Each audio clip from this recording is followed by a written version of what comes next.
What's up, guys? Beasting here from Tech News, and today we have some rumors on the new iPhone. It's the iPhone X, the second generation of it. Apple's just coming out with a bunch of information on it right now before the conference in September when they announce the new iPhone. But this is from Gordon Kelly, trusty Gordon Kelly on Forbes. I always go to him for my rumors. So basically, what they're saying is that this year they're going to change the whole lineup pretty much. They're going to make it cheaper because a lot of people were complaining about the prices, how it was too expensive for like $1,000 iPhone. No one could afford it, and like the display size, everyone wants more display, less bezel.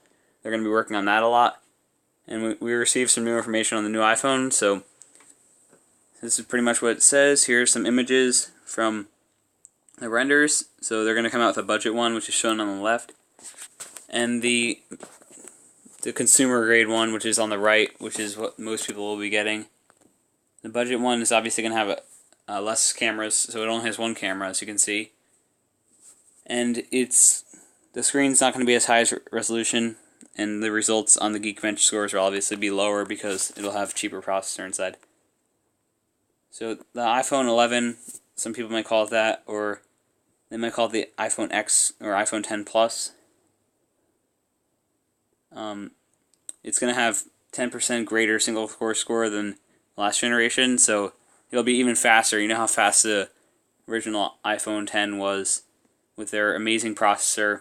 This is going to be even faster. That's crazy. They destroy the Samsung phones in their Geekbench scores. Now they're just going to walk over them and not even acknowledge that they're there.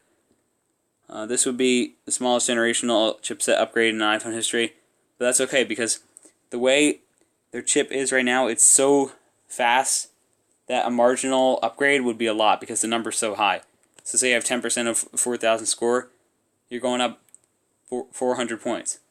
But if you have 10% of your 1,000 score, you're only going up about 10 points or 100 points. So it's a big difference in the speed.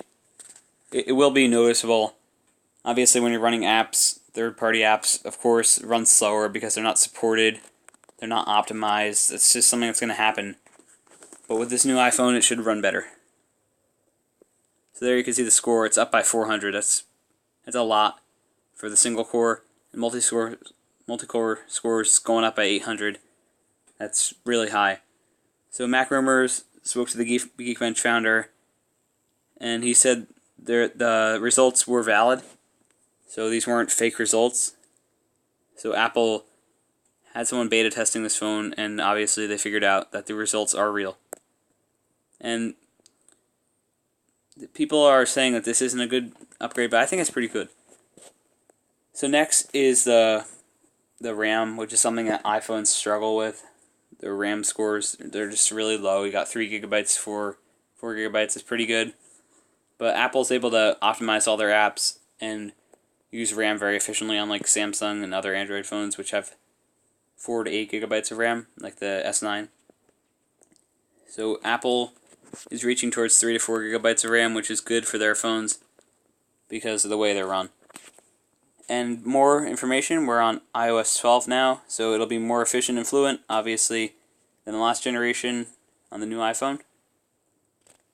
So the iPhone 6s delivered a 70% faster CPU and 90% faster CPU than the iPhone 9, or iPhone 6. There was no iPhone 9. And the iPhone 7 boosted 40% as compared to the iPhone 6s. And for the iPhone 8 over 7, 25. So what they're trying to claim here is that their increase is getting marginal now, at best. They're saying that Apple's starting to slow down their performance because they want to be able to release better technology in the future to make it limited, like supply and demand, obviously. If they keep some of their information secret, then they'll be able to charge more for their product because it's more in demand because of the scores.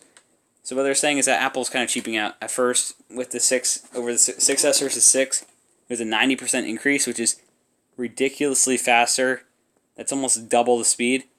I know 10% doesn't sound like that much on the iPhone 10, but it'll be seen on most third-party apps. But Other apps, you're probably not going to see it, like their stock apps, like your alarms, messaging, Snapchat, things like that, but mostly everything else you'll see it.